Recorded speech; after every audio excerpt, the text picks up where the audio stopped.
full disclosure, I have been podcasting for a very long time, but I have not done. We kind of took a hiatus since like May, and just now podcasted. Some friends, my podcasting buddies and I, like on Sunday. So it's been quite a hiatus. You're gonna f it up, huh? Exactly.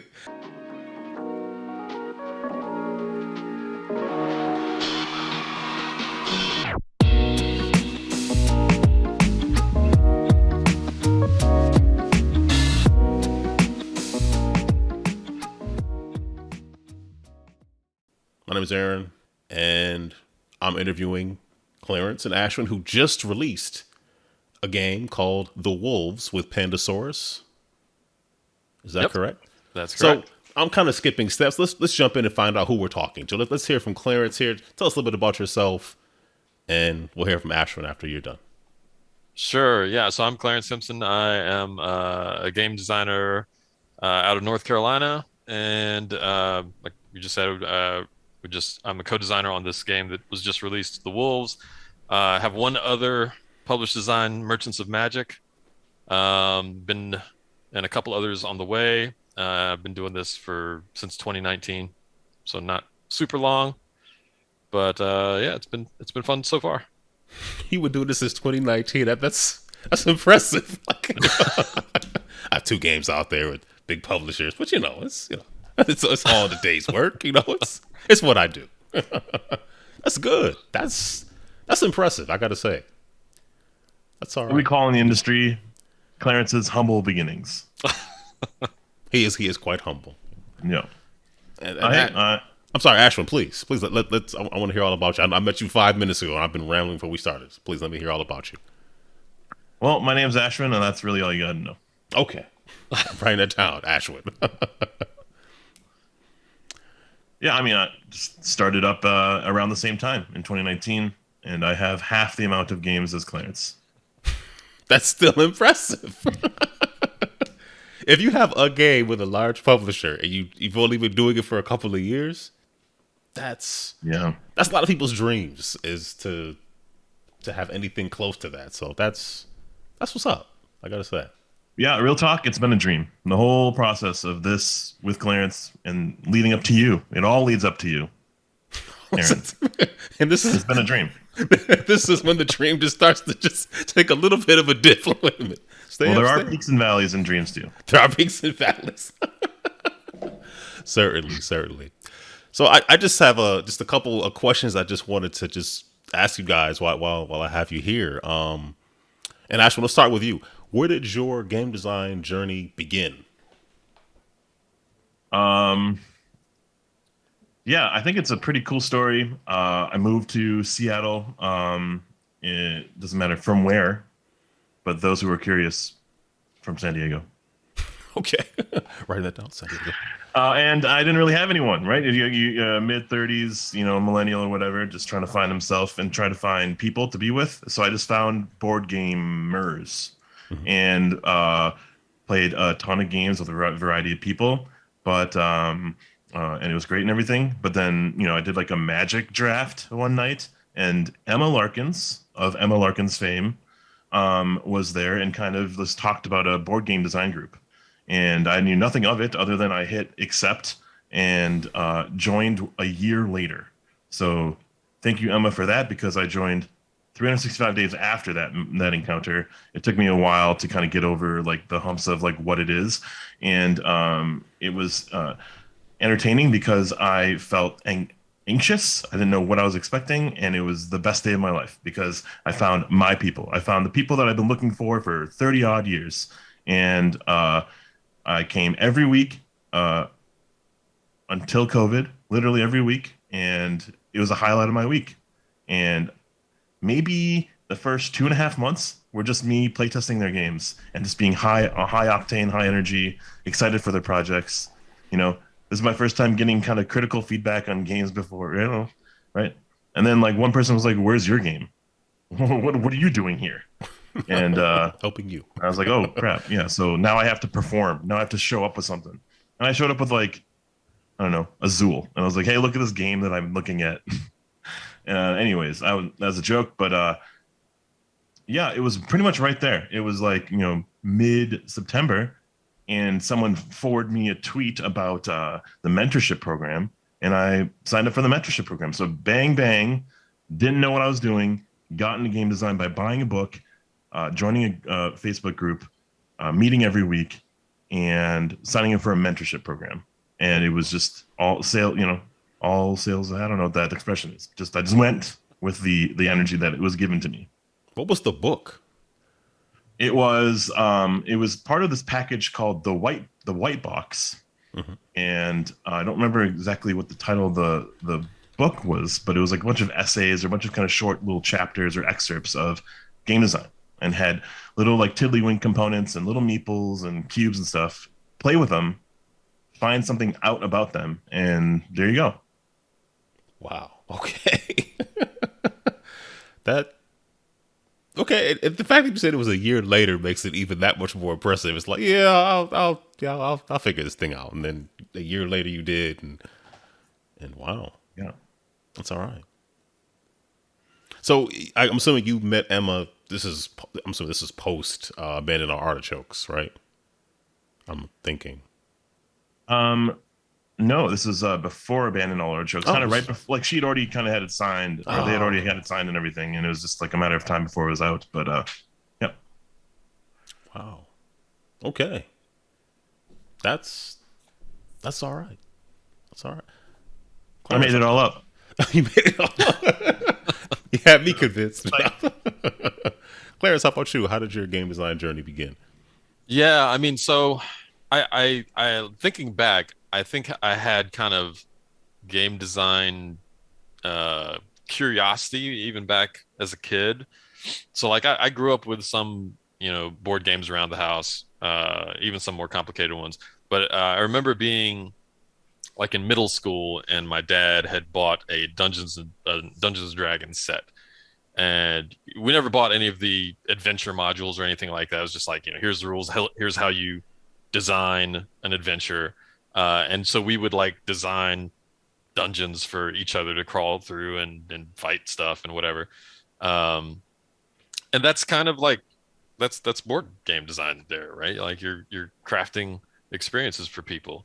And I remember even kind of after that at school, I had made a again sort of a dungeon crawling board game that wasn't D&D, that was just my own thing. I remember drawing maps and stuff that you move move little pawns along, and all these items and monsters that you could find and fight. Yeah, that was, I distinctly remember doing that in middle school, and then never did it again for very long after that. But it was probably around like 2005 or so, I started getting into modern board games from some friends that I knew, and got pretty deep into that. I was going to a bunch of like board game meetups and even like local cons and stuff.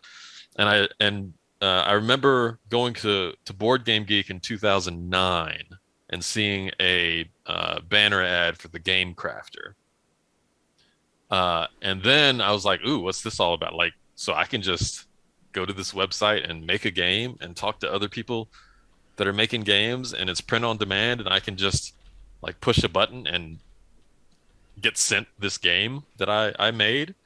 And so that was fascinating to me. And I was like big into that for, I don't know, like 6 months or something like that around that time, where I was trying all kinds of stuff. And I actually remember pitching a game to Zev, who was at Z-Man Games at the time. I had come up with this ridiculous like real-time abstract game and pitched it to him back then.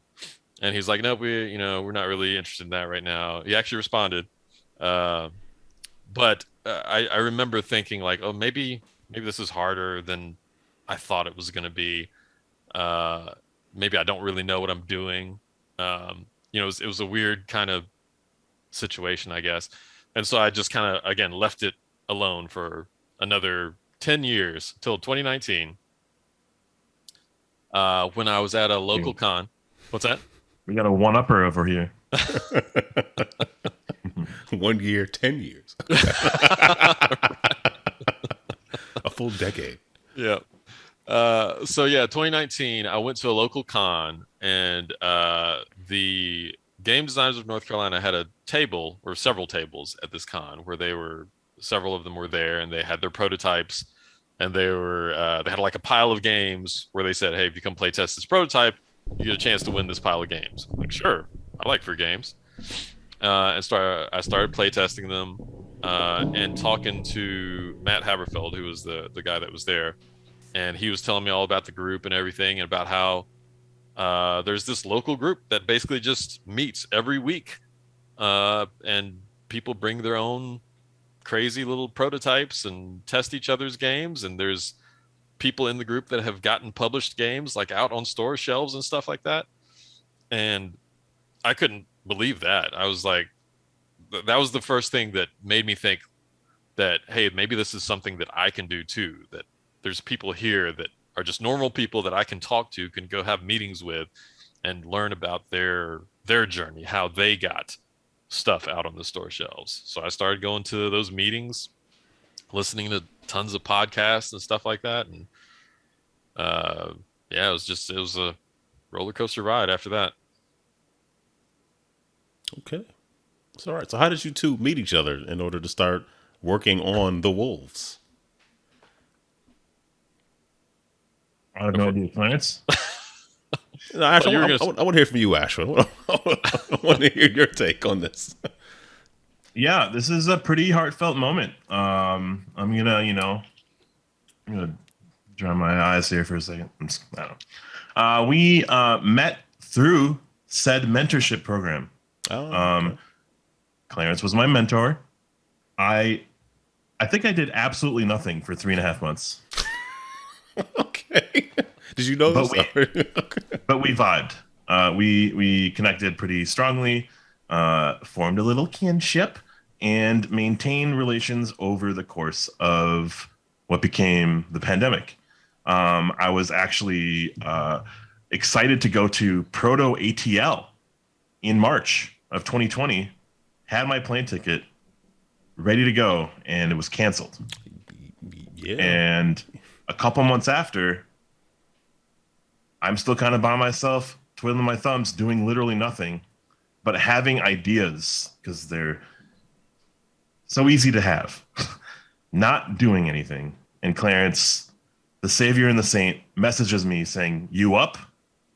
And I said, "Yeah, let's go." And so over the course of like just a few days, streamlines of ideas were just generating through the two of us, the pair of us, and we came up with the Wolves. How did we meet? We met through the mentorship program. That was, you sign up and you can sign up as a mentor, a mentee, or both, and you can do it in a variety of ways. You can be in design, you can be in graphics, or marketing, or content creating, all sorts of like varieties. The scope of board games and game industry is pretty, wide in that regard. And you get paired up. You get, maybe not like perfectly paired up. In our case, it was not that perfect, but yeah, you get paired up with someone and you set a schedule. And so every so often, every 2 weeks, we met, and it was great. I got to get to know what he was up to. I got to share a whole bunch of hot air on my end, and in July we started working together that year on a game, and all those ideas that we kind of talked about culminated into what was known now as the Wolves. Okay. So, what were the biggest influences that you all had in coming up with what you want to do with the Wolves? Did you go like theme first, mechanics first? How did that process work out for you? Yeah, well, I mean, we definitely had theme first, because the when we were first deciding what we wanted to work on together, it was kind of like throwing stuff at the wall and seeing what sticks, and making a game just about the wolves, about being a pack of wolves was kind of the thing that caught both of our attentions first. And at that point, we didn't have any idea what the mechanics would be. So, we started by making like a word list. So we tried making all these like a list of all these nouns and adjectives and verbs that are related to wolves, and thinking about how those could be things that are in the game in some kind of way, right? Like the nouns would be tokens or meeples or whatever, and the verbs are the actions that you take. Um, and so yeah, that was kind of like the beginning process for how we got anything out onto the table.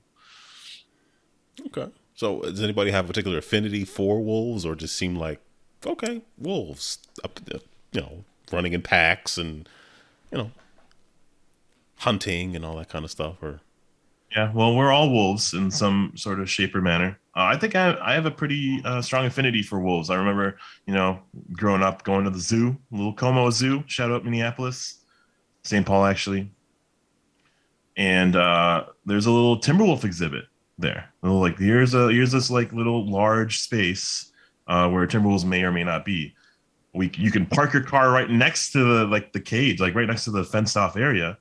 And then I was just walking, and a Timberwolf was walking next to me, and I'm like 6 years old, and I have that distinct memory of that. I'm a diehard Minnesota Timberwolves fan, which is a NBA team, a sports team, and Clarence, is donning his alma mater on his head, and he went to NC State, which is home of the Wolfpack. So Ashwin has much more connections to wolves than I do. I honestly didn't know a whole lot about wolves before we started this game. I was just, went to the Wolfpack University. yeah. All right. But I thought it was a really cool concept theme. Yeah, I mean, especially for a game that has area control, it definitely lends itself. It makes sense. Definitely makes sense to, I guess, to go in that direction. So what are your preferred mechanics to play with? Like games that you like, what are your preferred mechanics? I just realized I don't think we answered your question. Did you asked us what games were the biggest influence on the Wolves, right? I did ask that, didn't I? I'm glad somebody's paying attention. Classic Clarence. Yeah. No, but So Ashwin's your answer was so good. It was just like, yeah, yeah. I felt satisfied. Like, yes, I like that. But yes, I'm sorry. Yes, your biggest influences other than game influences, I guess I should say. right. I was gonna say I did want to answer this because there is at least one definite influence on this, which is Hansa Teutonica. I don't know if you've ever played that. Went to a game event, maybe a board game event, maybe like a month ago, and it was about 11 p.m. and we played a bunch of games, and some guy we had just met was like, "Hey, let's play Hansa Teutonica." I was like, "What?" He's like, "Okay, it looks dry, but it's fun." We were like, "Okay," and it looks dry, but it was so good, Yeah. so good. Sorry, go ahead. But yeah, that's an accurate description, I would say. But yeah, Ashwin and I were both fans of the design, and one of the particular things that we really liked about it was how each player has their own little player board with all these pieces that you can put out onto the like central shared board, and those pieces are all on tracks that are like ability tracks. And so as you put pieces out on the board, you're actually also at the same time revealing spaces on this ability track and growing in strength. And we both loved that idea and wanted to put that in the Wolves, and that's in there in the final game. That is awesome to know, because I'm so thankful that I played that game, so I have a better appreciation for this anecdote. Because I'm like, okay, I know what you mean, but it was late, so my brain was starting to fade a little bit, but we got into it. It was a great game. So, and just full disclosure, I have unfortunately not played the Wolves, but hearing that Hansa Teutonica was an influence definitely makes me, I was our instant even more interested in playing it, because well, the theme of Wolves is more, I guess, appealing just on hearing it, and first visually, than the box for Hansa Teutonica, which is like, this is the driest thing ever. Enjoy. So, yeah, he kept telling us, but it was good. Yeah, there are some notes though to other games, like a mouthfeel, like that, like that bitterness and that taste like tree bark notes to other games. You know, the quest for El Dorado, Tobago, and Cascadia are like small notes to Okay. look at how the map can be designed, how terrains can kind of fit together or not, and like the race for points, the race to the end, a definitive end. Um, and just like kind of map size, you know, with like Tobago being kind of sprawly, but it's just like also centered. And Yeah, those were just kind of the little things that we were kind of just inspired by, not necessarily like you know, ecstatic to copy or No, to no, no, no, no. work off of, but yeah, Yeah. definitely like to as a starting point. Okay. If you had to describe, I guess one thing that I should have asked when we began this was ask you to describe the wolves for those who are not familiar with it. Obviously, you can go to BGG, but if you're listening to this right now, go to BGG, look at it, but then listen to the words of the designer. So, how would you describe the wolves to someone who say, "Hey, what is the wolves about? What do you do? How does it play?" Yeah, I mean, so I would say it's a game where you play as a pack of wolves and you're trying to grow and strengthen your pack over time, expand your territory, um, and all at the same time. The way you're doing this is through a really unique action system that we don't think we've seen in any other game.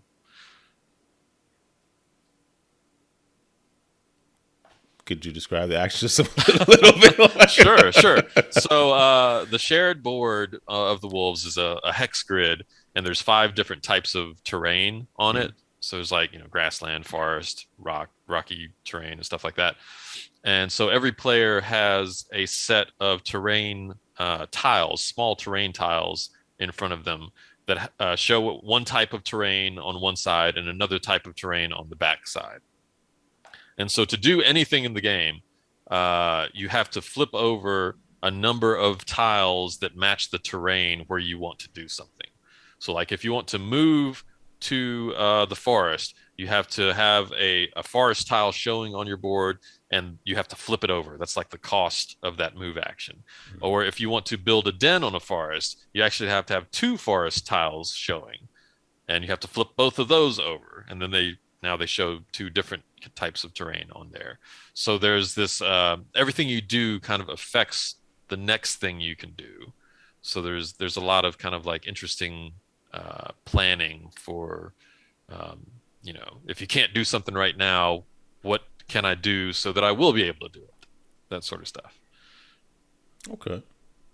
I mean, I've seen it. I definitely, I love some good tile placement, and hearing that the tiles are double sided and you're changing environments over definitely sounds very interesting. I might be biased here, but I suggest you should give it a try. Play it 5 or 6 times. I hope to. I hope to in the near future. Definitely. Cool. So I guess and area control, I guess, would be one of the. Well, I guess. Would you describe it as more tile placement or more area control, or just they're both dependent on each other, so they kind of go hand in hand? So I wouldn't say it's tile placement at all, right? Like you have a fixed set of 6 tiles on your player board, and they never go anywhere. You just flip them back and forth. Oh. In So order to create the changes that you want. Exactly. Gotcha. And as far as the area control piece, I think I would say most people would probably say it seems like an area control game in a lot of ways, and it feels like that's what you're trying to do. But I would say at the end of the day, at any like when you're looking at final scores and stuff like that, area control is maybe less than half or somewhere around that in how much points you get. So there's more. You don't have to do the area control. Is kind of what I'm trying to say. Like there's other paths to victory. Can I tell you that I'm very relieved to hear that? I'll tell you why. Because area control is one of those things where, like, when you're doing well, it's great. Yeah. It's like, but it's one of those things where, like, visually, if you are playing a certain area control games and you're not doing very well, you're just looking at your failure constantly. From, like, wherever that point you recognize it to, I'm sorry, I'm projecting, by the way, to the end of the game. So it is good to know that it's not so reliant on something that can sometimes be a bit of a distraction if you're not doing it correctly in some games. It's like, wow, I have 3 things. They have 18 things. I'm not going to win this game, which is, I lose a lot, which is okay. It's just sometimes you don't want the visual reminder of, like, I failed.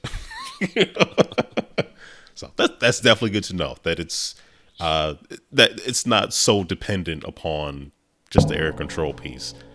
As someone who has an interesting relationship with area control, I'm really glad to hear that. And by interesting, I mean I often am that person who's just like, I have no chance. So, but yeah, anyway, so Ashwin, what are some of your favorite games to play, or what have you been playing lately that you want to talk about? Pass. That's good. That's a game. Okay. No, yeah. The games I've been playing a lot lately, the Wonderlands War is by far one of the best games I've seen to date, using the Alice in Wonderland theme. It is a card drafting kind of area control game as well. I've heard of those. Say that again? I said I've heard of those. Yeah, yep.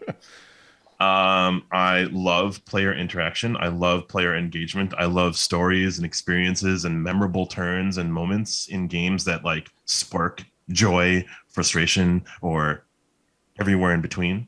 So games like Dominant Species and Age of Steam, and really heavy hitters that take a lot of time to develop and kind of play out, but they have really strong impacts of, like, what you did here impacts later, how this person plays here impacts your next decision. I think I am averse to kind of heads down games where I'm just kind of playing by myself. I could do that at home in a video game. So my goals whenever I play games are to engage with you, and not you, Aaron, but you, Clarence. I'm okay if you engage with me. I'm okay with that. I'd be fine. and have like a it's as if we're hanging out at a bar, although I'm kicking your butt, right? And those last with me as game, kind of without being mechanical. Those elements last with me and carry on with me for other aspirations with game design. I love trick takers to the point where I'm kind of disgusted at how elegant and amazing they all are. You said disgusted? Yeah, I'm disgusted. They're so easy. Like when you play a game like Shipwreck Arcana, which is not a trick taker, you are like, how did this game? This game is amazing. I'm like mad that it's so amazing. Like, how does somebody make this? That kind of thought. Yes, I got you. Just one, So Clover. Those games are remarkable for what they are, and like, how did this not already exist, right?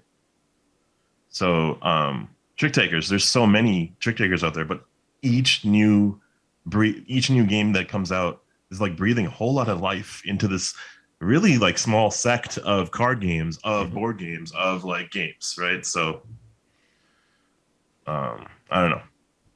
So those are what I've been kind of playing lately. There's Knizia, like I feel like this part of my brain is Knizia, this part of my brain is Stefan Feld, right? So I love Knizia games as well. A game that I've been playing a lot of lately is Babylonia.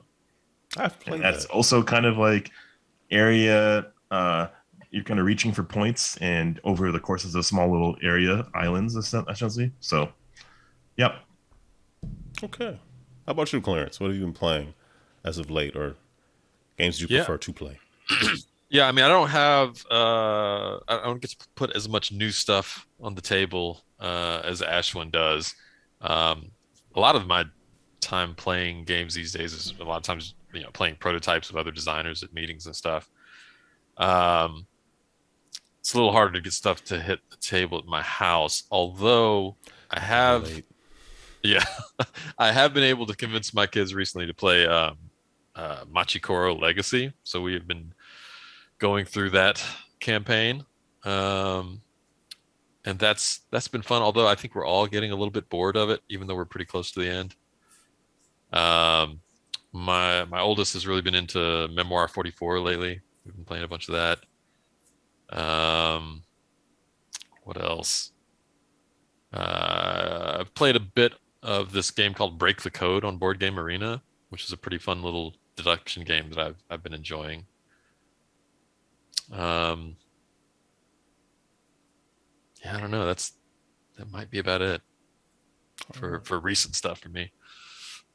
Okay, Ashwin, since you mentioned you player interaction, which I'm a fan of. I'm Clarence. I'm sure assuming you're a fan of player interaction as well, but to some Sure. degree, of course. I'm a huge flipping right, rolling right fan. So, and when you said that, I immediately thought like a lot of games I play are sort of like your head is down and you're focused on your own thing, and interaction is more like maybe conversing with someone when they're not like in the middle of you know their turn or whatever they're doing. But that is a good point, though. I don't. But also, Clarence, what your point is, I can't always get things to the table, so that's why I play a lot of things that I can play solo because Mm. when I ask the wife and kids, it's like, yeah, we're busy. We don't. I'm like, all right, fine. So, yeah, but but I got you though. There are some games I do wish there was more to do, with each other. So I feel like sometimes the people you're playing with are receptive. Sometimes it's just the conversations you're having or just the shared joy of something completely separate and not really interdependent, or just the shared frustration of something is something you have to latch on to when you're not actually doing anything to affect each other's games. Other than like knowing someone else has a higher score than you or vice versa, something like that. So yes, I guess I don't know if you all ever played Welcome to New Las Vegas.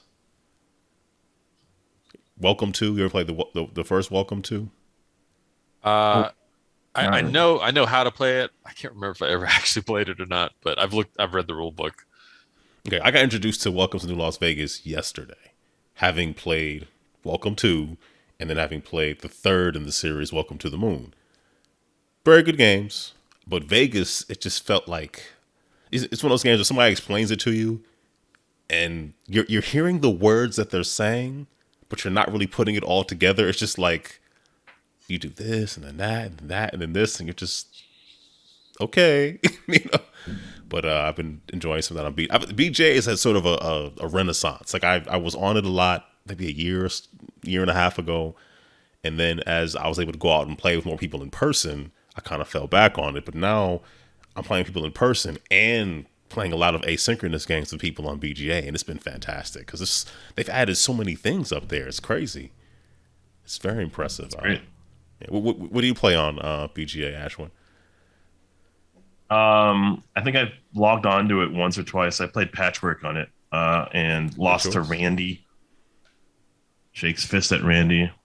Um, and I think I played Concordia once. I wish I remembered to do my dailies on BGA. I just don't. I Yeah, got you. Yeah, I liked it when I first got into it, then I just kind of fell off. But now, yeah. I mean, I've been playing a ton of New Station London. Oh, That's that's cool. it's a really good flipping right that's on there. And of course, I teach people and then they beat me because that's normally how it goes. I don't know. I don't know what it is, but some of it is like just the 3D aspect, the componentry of just not being able to touch it or see it or kind of have this like full scope. And I don't see the player. I kind of get turned. I don't get turned off, but I just kind of I don't think about logging on to BGA to play a game. But I think it would be really good for me, an enriching experience to just play with a whole bunch of new games with a whole bunch of random people. I think that'd be really fun.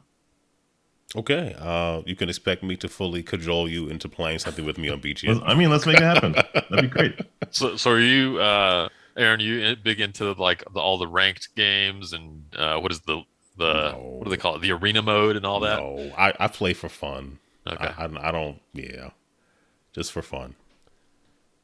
All right, so I guess this is the last question I'm going to ask both of you. Ashwin, will start off with you. What do you wish more people knew and I know this is a very weird question, but so if it's too deep to say, hey, not right now.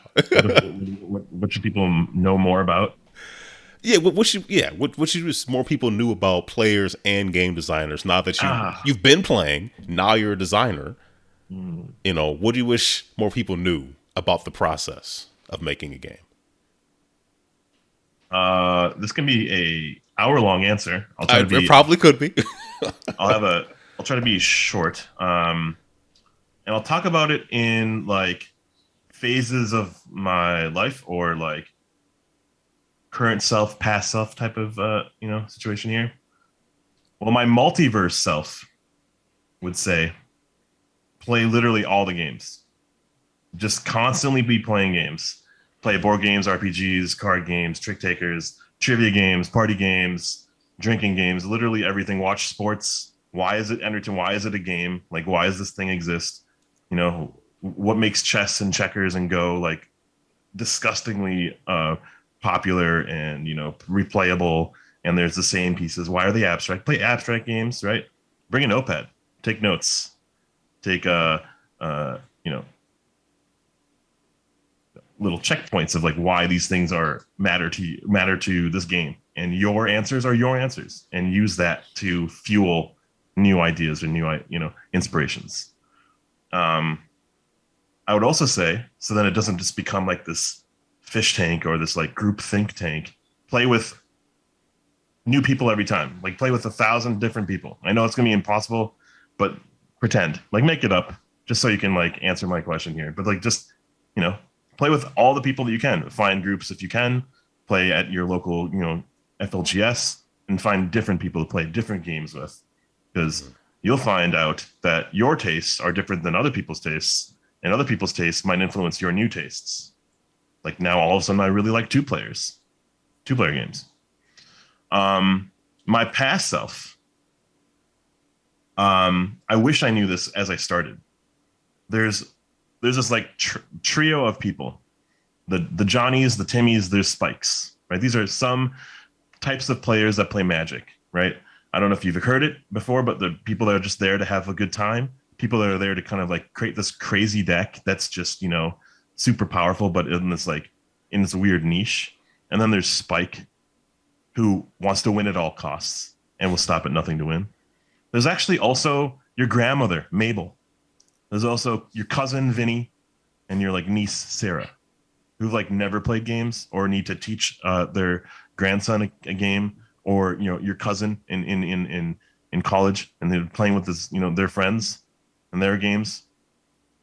There's all types of people that are playing games. So like, I wish I knew that kind of coming in. Like, how do they approach? How would they read this rule book? How would they play their first turn? My current self, I think Clarence could relate to this about me, is that there's this notion of a parking lot where you can have 1,000 ideas, put some of them in the parking lot, and kind of work at streamlining one idea forward 5% more. And when it's like that much more clearer about like, the fun is here, the core loop is here, come back to that parking lot, because those ideas are awesome. Literally nothing that you've like innovated, created, generated, wrote on a piece of paper is irrelevant. They're all relevant for this game or the next game or the game 10 years from now.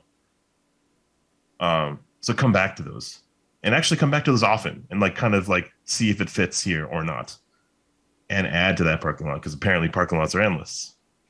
And then like my future self is actually, I'm kind of trying to do this like as of today, is like do literally other things in life. Don't just game design. Don't just hang out with game designers. Don't just hang out with people who play games. Go on an excursion, go on a hike, go, you know, eat some pie and talk about the pie. Because that actually will help you just kind of like balance out the chi, the vibes, the yin and the yangs, and the pies and the blueberries. So then you can actually kind of have you can just have a balance. You can go rock climbing. You can go, you know, mountain biking. You can, or eat a bunch of food. I mean, you know what I'm saying? Just like do other things, because you're going to get into like a cycle, and it's going to hurt. And it's like as if you're on a deadline. You know, you're gonna feel like, oh, this has to matter. This matters. No, we're designing games. It's a passion. It's fun. It's actually like a love letter to each other, right? here's this gift we're getting to play together. So you don't have to make it hard or difficult or frustrating. Making sure that you're doing other things in life. This is just an aside thing, right? This is just something else you can do.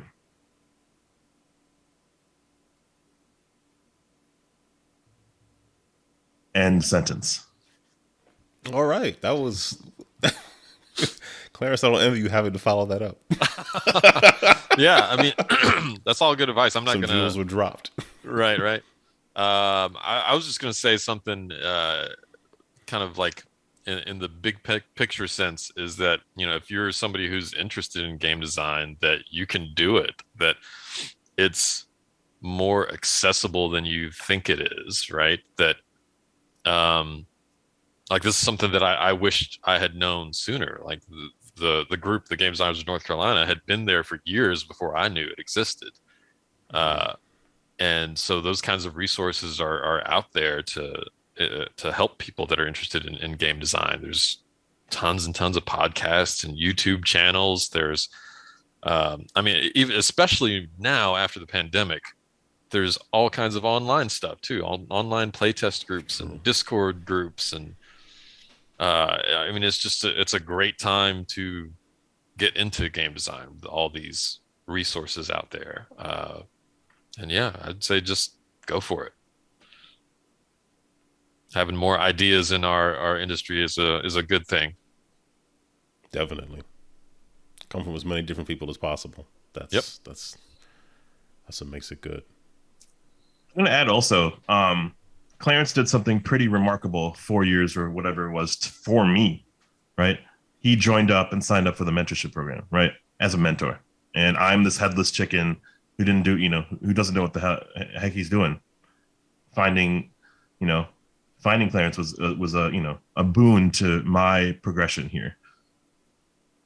Pay it forward is kind of what I'm also trying to think about. Like, you find your humble beginnings, right? And then you find your narrative into the space, or however you want to do it. Now, help the next person. Help the other person that's like just trying to figure it out. You see them, help them out. As much as they've been helping you, like, double down on the people that are next to you that have helped you get this far. Because I feel like in a nutshell, that's what like life is all about, right? Community building. Yeah. It's about hopefully being having around a for each positive other. impact on people. Yep. Yeah. Being poured into and pouring in others. That exactly. It's very true. Cash in, cash out. In a way. In a way. All right. Wow. Yeah, that was guys. The part about I like that you interjected balance in that as well, because too much of anything can be bad. So it's definitely good to keep to keep things in perspective and do something else. Yeah. I could keep going, and if you will let me, I will. No, I'm just kidding. But and that also includes do other designs, not just like one design. That's all you do. Like do 1,000 designs, design constantly, like all these new ideas. Just keep going with the momentum, with the idea of balance.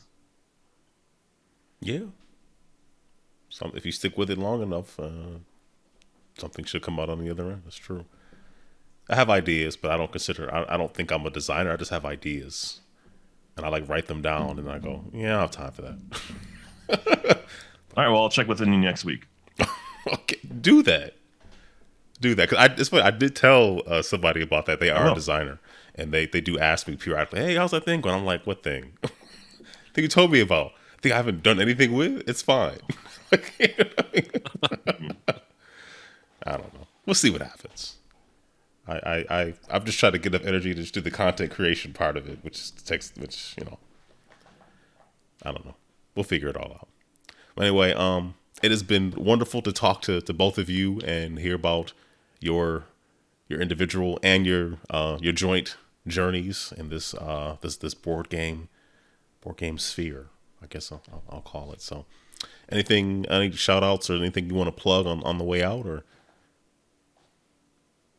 No, I don't think so. I mean, other than the Wolves, of course, that's out there, and I think you can't get pre-order it yet. Although maybe by the time this comes out, you will be. Oh, Ashwin's pointing at me for some reason. You know something I don't know? Yeah, I do. A friend of mine just went to their FLGS here in Seattle and got his copy of The Wolves. What? I'll have to check. Messaged me while we were doing this interview. What? Oh, wow. Pretty crazy. Breaking news. That's what's Breaking. up. That is what's up. All right. So you guys are out it's there. here in the U.S. Get them while it's hot. What event was it that they were on sale and they went in like a second? All the copies of it. Was it Essen? Where Yeah, it was in Essen. They sold out in like a couple hours, is what I heard. I heard it was faster than that, but sure. They opened the doors. They were like, "Where'd they go?" Okay. That's what's up. That's very encouraging. That's all right. So, Ashwin, any final words on the way out? You want to do a game together, Aaron? We'll talk. Yeah, we'll talk.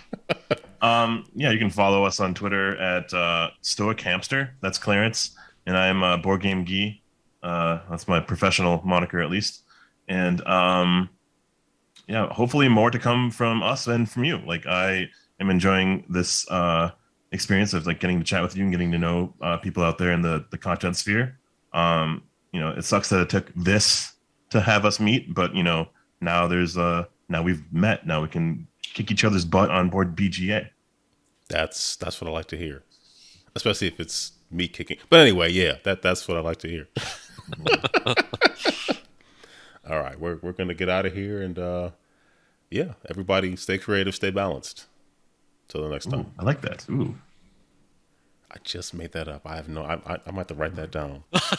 it went right through me. That sounded like it was the thing you say at the end Nope, of every podcast. I have never said that ever. Wow, such it is. It's because of what you said, the inspiration. I'm still thinking about like things. So yeah, that's all right. Yeah.